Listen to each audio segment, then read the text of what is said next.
Friends, మీకు ఈ video నచ్చితే లైక్ చేయండి, సబ్స్క్రైబ్ చేయండి. సంజయ్ని ప్రేమించిన రూప సంజయ్ దగ్గరికి వస్తూ ఉంటుంది. ఇంతలో పక్కనున్న సంధ్యని చూసి, ఏంటో నన్ను మోసం చేస్తావా? నువ్వు నన్ను ప్రేమించి పెళ్లి చేసుకుంటున్నానని చెప్పి ఇప్పుడు ఈ అమ్మాయిని నువ్వు ఎలా పెళ్లి చేసుకున్నావో నాకు అర్థం కావటం లేదు. అయినా నీ పక్కన ఉండవలసి ఈ అమ్మాయి కాదు, నేను మాత్రమే అని చెప్పేసి అంటూ అక్కడున్న సంధ్యని పక్కకు తోసేస్తూ ఉంటుంది. అది చూడగానే అక్కడున్న సంధ్య ఇంట్లో ఉన్న వాళ్ళందరూ ఒక్కసారిగా షాక్ అయిపోతారు.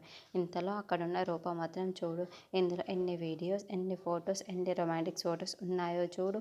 అలాంటి వాడితో నేను పెళ్లి చేసుకోవాలి, కానీ నువ్వు ఎలా ఉండగలవు అని చెప్పేసి అంటూ ఉంటుంది. ఆ మాటలు వినగానే అక్కడున్న సంధ్య అయితే ఒక్కసారిగా షాక్ అయిపోతూ ఉంటుంది. నా వీడి పక్కన ఉండవలసింది నువ్వు కాదు, నేను మాత్రం. మేమిద్దరం త్వరలోనే పెళ్లి చేసుకోబోతున్నామని చెప్పేసి అంటుంది. ఆ మాటలు వినగానే అక్కడున్న సంధ్య చాలా కోపంగా సంజయ్ వైపుకు చూస్తూ ఉండిపోతుంది. ఇంతలో అక్కడున్న సత్యం ఎప్పుడు తెలిసొచ్చిందా వీడి గురించి?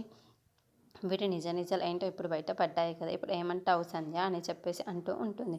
ఆ మాటలు వినగానే అక్కడున్న సంధ్య చాలా కోపంగా సంజయ్ వైపుకు అయితే చూస్తూ ఉంటుంది. సత్య మాత్రం, ఇప్పుడు ఏంటో ఈయన గారి చరిత్ర ఏంటో నీకు తెలిసింది కదా, ఇప్పుడు ఏమంటావో చెప్పు సంధ్య అని చెప్పేసి అంటూ ఉంటుంది. ఇంతలో అక్కడున్న సంధ్య మాత్రం చాలా కోపంగా సంజయ్ వైపుకు అలా చూస్తూ ఉండిపోతుంది. ఇంతలో అక్కడున్న అమ్మాయి మాత్రం, లేదు, నేను ఎలాగైనా సరే సంజయ్నే పెళ్లి చేసుకుంటాను, మా ఇద్దరికి త్వరలోనే జరిగిపోయింది, ఎలాగైనా సరే మేమిద్దరం ఒకటే అని చెప్పేసి సంజయ్ని తీసుకొని వెళ్ళిపోతూ ఉంటుంది.